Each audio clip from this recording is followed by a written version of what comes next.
Hello and welcome everyone.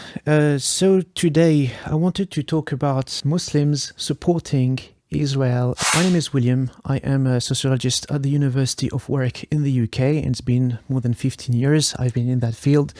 And one key aspect of being a qualitative sociologist is that you are led to interview people who might completely disagree with them. But my job as a sociologist is not to judge them, saying they're bad or they're good. When I write about them, it's about understanding why do they think like this? What is their life journey? What is the story behind their ideas? And during the interview, I don't argue back because my job is to listen and ask more questions to understand what are the greater forces around them that push them to be what they are. That sometimes it's not people's fault because they're not even aware of what's happening to them, why they are thinking this way. So my aim for today is to offer you a peek inside my mind, inside my daily job. In my career, I interviewed some Muslims who are openly anti-Palestinian, pro-Israel. There is a reason for people to come to these conclusions, and I want to explore with you how does it happen. So the first video is called A Palestinian Muslim's Transformation from Israel Hater to Pro-Israel Advocate.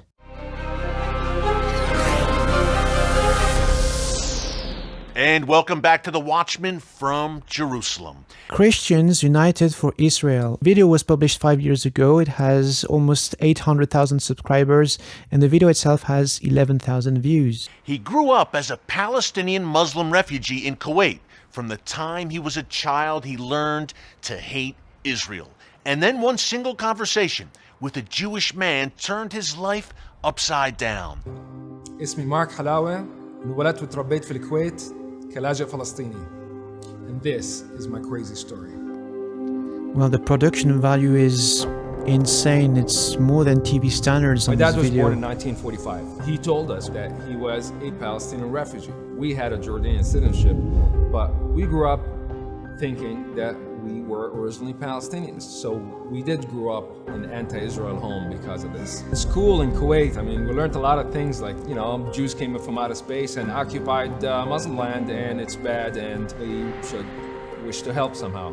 We are told that Jews are descendants of animals. They're not human beings. Descendants of pigs and monkeys. This sounds like a very extreme views to have, completely nonsensical. This guy is telling us that in his family, people were conflating the issue of Israel and its occupation of Palestinian land with Jewish people in general, which is, the same thing that the media does about Palestine, saying that it's all terrorists. Let's see where it goes. I went with my grandfather to a mosque. The Imam goes, "May Allah destroy the Jewish people," he says. And everybody screamed, "Amen." "May Allah do this and that to their women," and everybody screams, "Amen." "May Allah destroy the Jewish men. May Allah destroy Jewish children. May Allah make Jewish children orphans." The way he perceived the discourses, the environment he grew up in, this is the reason he gives us. So we don't know if it's true or not, but this is, subjectively, this is what felt was happening. As in my 15 years of research, in Europe and North America, it's pretty much most Muslims know how to make the difference that, Israel is not all Jews and not all Jews support Israel. And not every Israeli citizens support the occupation and the expansion policies of the government. So in my 15 years of work in the US and Europe, most Muslims are very happy to see you have Jewish voices, Israeli voices against the occupation. And most people know that it is not a religious conflict. This is a colonial conflict, a European colonial conflict, which stems from the British partitioning the land of Palestine, just like they partitioned India. And still you have the similar situation in Indian occupied Kashmir and in Indian occupied Punjab with the Sikhs. So not Muslims. People like to generalize and simplifying and make it about religion. The British didn't care about religion, about the Bible, when they first thought of establishing Israel in Uganda, in Africa. And it is written in the Quran that you've got Christians, you've got Jewish people, when they do good actions, they will be rewarded for them. And you have some of them who will go to paradise. You have parts of the world where people are very heavily relying on these very divisive narratives which are dehumanizing the other party for XYZ reason. So this guy here is telling us that he was in such a part of the world where people would completely weaponize religion against the Jews in general. May Allah shake the ground under them.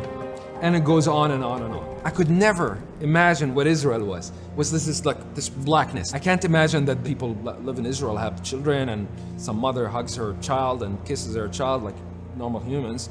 I couldn't imagine trees with fruits and butterflies running. You feel like a traitor even thinking that there could be something positive about Israel or the Jewish people. This is what happens when people are fed a black and white version of the reality without any nuance. You can't imagine the other party to be at your level, to be humane. So when people discover some good things, what they believed was the enemy, then they're very, very, very likely to be more compassionate than anything else. And this is why, you see people on the far right who are really hardcore Islamophobes, who are anti-Muslim, who are anti-Islam, and who just all of a sudden embrace Islam and become Muslim. You've been served this narrative for so long, and all of a sudden you realize that, hey, not all Muslims are bad. They're not all terrorists killing civilians and stuff. Depicting the other as a monster is actually,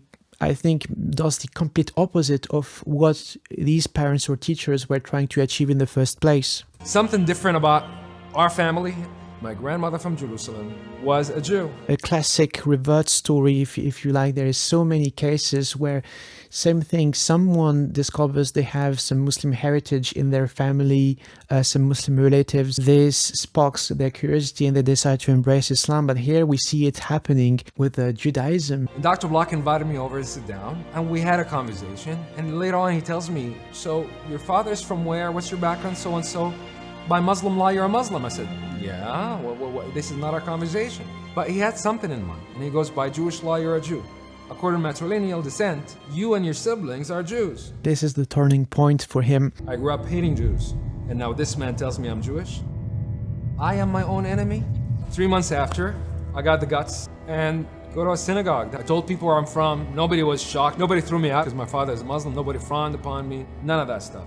People welcome me. People insisted I go to their homes for lunch, ask me where I'm going for lunch. Are these the people that I wasted all my life hating and thinking badly of? There's always a difference between ordinary people and governments. Ordinary people, they just want to carry on with their lives. There are parts of the Israeli society where he wouldn't have been as welcome because they would have judged him in a very, very different way. But again, because societies are diverse by definitions. So he was perhaps lucky to have stumbled upon in a good area, in good people. It's produced by israelcollective.org, which so it has an agenda, clearly. In the message of this person, this is a personal story, and he ends up with a message of peace, which is nothing wrong with it, except that the reality on the ground is very much different. So this video has a clear purpose, is to paint a good image of Israel as a whole and the Israeli society. The problem is the government and some parts of the society are profoundly against this kind of narratives. And I'm sure,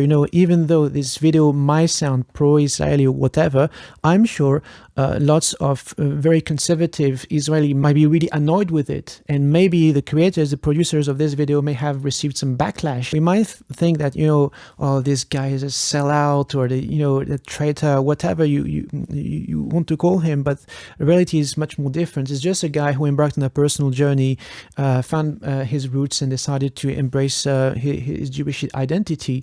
And I think it's okay as long as you don't serve oppressive agendas, which I don't know if he was aware to what extent this video contributed to. Again, this is one particular story, but for people who do not know, it associates Muslims, especially Arabs, with being anti-Israel and anti-Jews. It's one story, but the problem is videos like that make it a generalization for people who do not know, who do not want to do their own research. The second video, his name is Mohammad Tawhidi. I think, if I'm not mistaken, he is based in Australia. He is labeled as a very liberal Imam. And so I found a video which he explains a bit of his reasoning, which is FELNET, European Leadership Network, which seems to be maybe, I don't know, some kind of interfaith organization. It was filmed on 20th of June 2023. I mean, around 1,000 views, and the channel has 366 subscribers at the moment.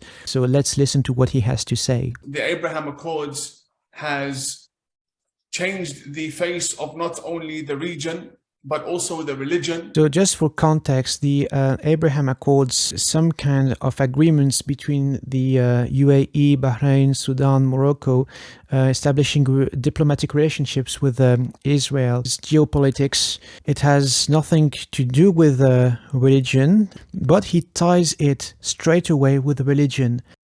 It appears as though there was no hope for the region, or that there was no hope for the religion to ever enter into a peace agreement with specifically the Jewish people. He is just conflating issue upon issue. So we're talking about geostrategic, political level type of agreements, and he ties it to ordinary people, to believers, and to religion as a whole. It's a mess. And for Arab states to accept the fact that Israel is a reality, it's a country that is acknowledged by the United Nations, the same United Nations that acknowledges the existence of Pakistan. Yeah, and what about Palestine? You know, the partition of India and Pakistan was established by the British the same way it was suggested the land of Palestine is a British doing. But so why does he bring Pakistan into the story? Where's Palestine?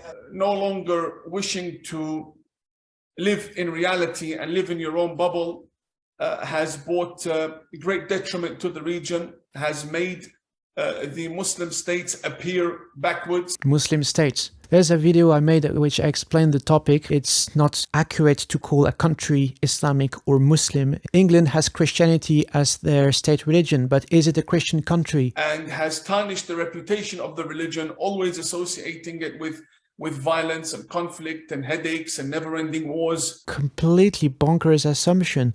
Muslim and Islamic countries do not represent the religion. It maybe represent, you know, their governments. It's a huge conflation here. And it also allowed the extremists, the Muslim Brotherhood, the regime occupying Iran. We need to be very clear. It's not an Iranian regime. It is a regime currently in Iran. So he's able to make the difference for Iran.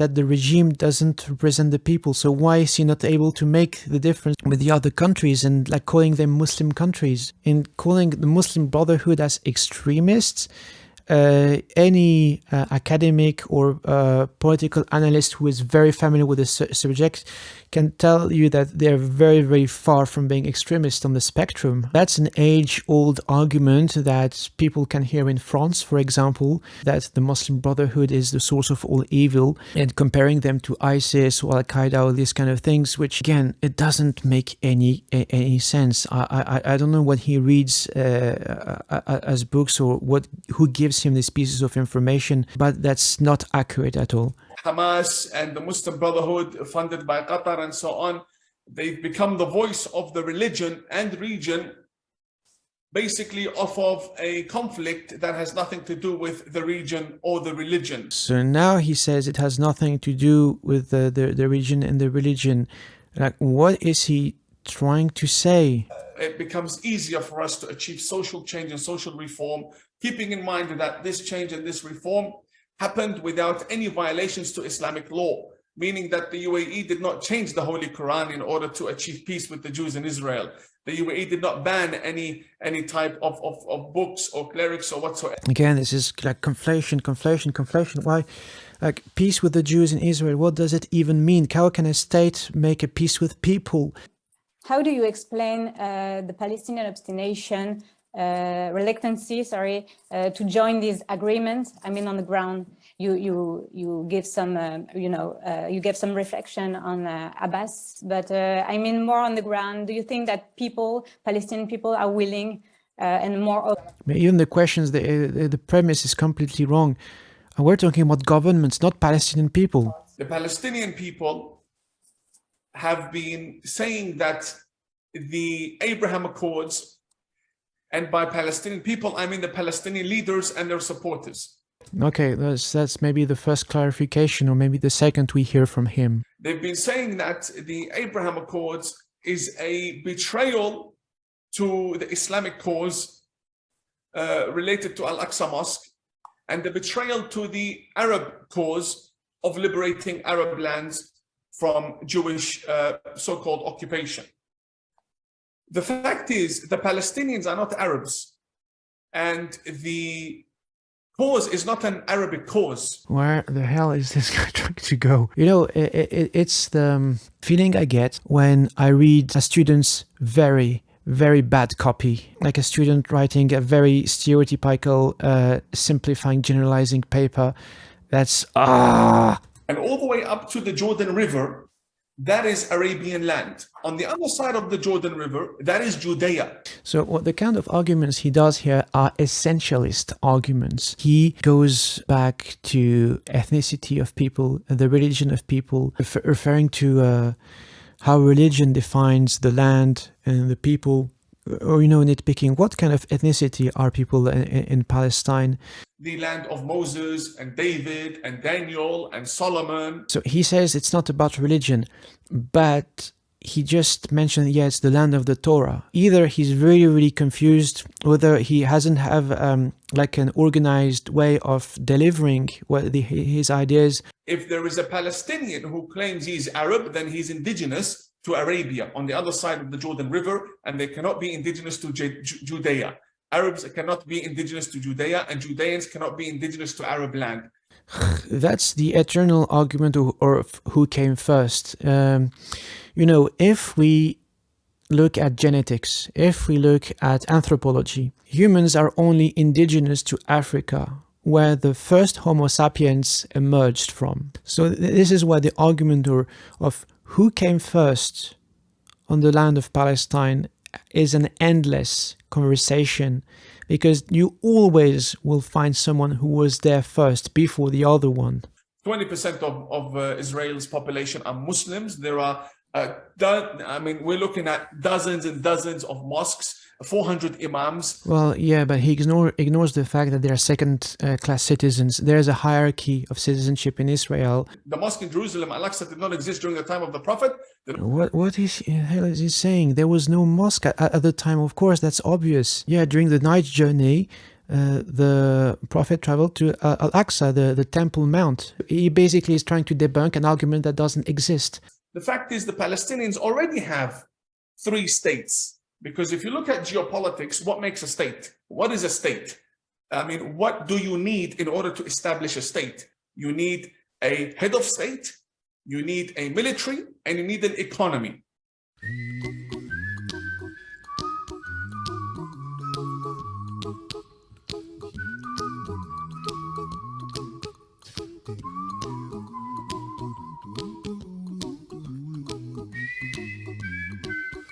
The US constantly vetoed against the recognition of a Palestinian state at the UN. And it's not enshrined in law, it's not recognized, even if though a majority of countries in the world recognize Palestine as being a state, it is not granted a seat as a state at the UN Assembly. To figure out what they want to do, they've been offered a state 5 times, and they have rejected it more than 5 times. The Palestinian government have rejected the offers they've been offered, but there are reasons for that, and I encourage you to look at what the reasons were. It's the same old arguments. And the Palestinians, the idea that a Palestinian remains a refugee even after receiving American citizenship and 3rd, 4th generation all remain refugees, that is, it's not realistic. So he supports the Israeli right to return, but denies the same rights to Palestinians who were threw out of their houses. You know, I'm going to stop the video here because I'm trying really hard to be compassionate and understanding. It is just nerve-wracking. I feel, you know, almost like talking to my parents when I embraced Islam. They would throw at me every single thing they would hear in the media. And I have the similar feeling when I listen to this video. Piers Morgan in the interviews, if he has more nuance than this guy. My compassionate side of me wants to believe that this guy has good intentions, and I mean, he presents himself as Imam of Peace. This is his handle on X, formerly Twitter. So let's assume for a second that this guy actually wants peace and he wants good intention. But the thing is, he is doing so by completely blindsiding the plight of the Palestinians on the ground. We only hear about Israel, we only hear criticism when it comes to Palestine and Palestinian people and the Palestinian Authority. You know, I always try to give people the benefit of the doubt, but how it appears, if this person is in a position of power, if this person is in a position of authority or has a big audience and a big influence, it's very, very dangerous, because it is perpetuating the very same divisive narratives because of the lack of nuances. But, you know, maybe he gets good money for it, because if you are Muslim, you can adopt, you know, the anti-extremism profile or the pro-Israeli profile and earn a comfortable salary out of it and enjoy many privileges and meeting many high-profile people because you are in the government's good books. And this is what perpetuates him in this position. How can ethically people justify this kind of position, earning a salary on the back of perpetuating oppressive narratives? Well, you know, for this, I would need to have an interview with him and ask him, you know, how do you justify this approach? And it, you know, because we don't know his intentions, and this is why in sociology you have to do in-person interview. Is he motivated by money? Is he actually very naive, or is he just someone who is very confused? We need to acknowledge that governments put a lot of pressures on figures like him. They're gonna put him on the pedestal, they're going to propel him onto the stage on TV interviews, as much as the majority of people would think that he's siding with the oppressor. He might also be a very much a victim of all this machinery that is around him. And I'm sure that in his position, he's very isolated, and he might not have many trusted people around him to tell him, hey, hold on a second, do you realize what you're doing right now? Because people who are anti-Palestine and pro-Israel really find these people as gems. You know, are like all these ex-Muslims who are invited on TV to talk trash about Islam as a religion and make a career out of it.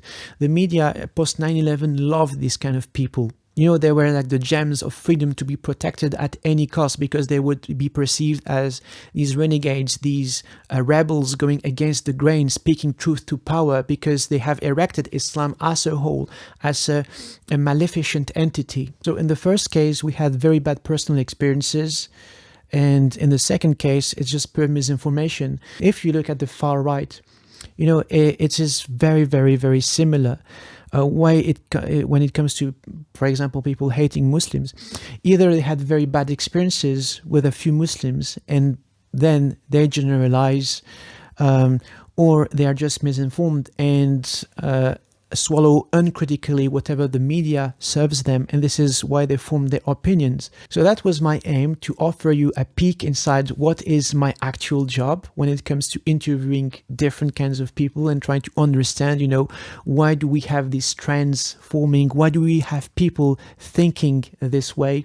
It is to be able to formulate not only a diagnostic, but also to formulate pathways to solution. In that case, for example, I think he would benefit a lot from meeting people on the other side, doing some more research and being a bit more critical of the information he receives. You cannot eradicate a problem if you don't first understand how it works, how it spreads among people, what are the mechanics, the dynamics behind it. And sometimes it gives me a headache, because imagine I have to hear people like him. For some research projects, I have to listen to people like him for hours and hours and hours. But can you change people who are such an advanced stage in their own journey on that path? Some people, you know, when they reach a certain age, and if they don't have cultivated critical thinking from a very young age, it's very, very hard for them to change opinions. Unless, and this is what I talk about in my book, Young Muslim Change Makers, unless they have a life-changing experience, a very intense emotional turning point, let's to say, that leads them to question their role in society, the purpose of their lives, and what they want to do with their own lives in the future. But history is full of surprises, and I've seen people change, making a complete U-turn, a 180, for good, for worse. So here you had it, a few minutes in the life of a qualitative sociologist. I hope this video was useful. And again, please let's have a look at more joyful content for a change of mind. But in the meantime, please take care of yourselves and each other. Thank you very much.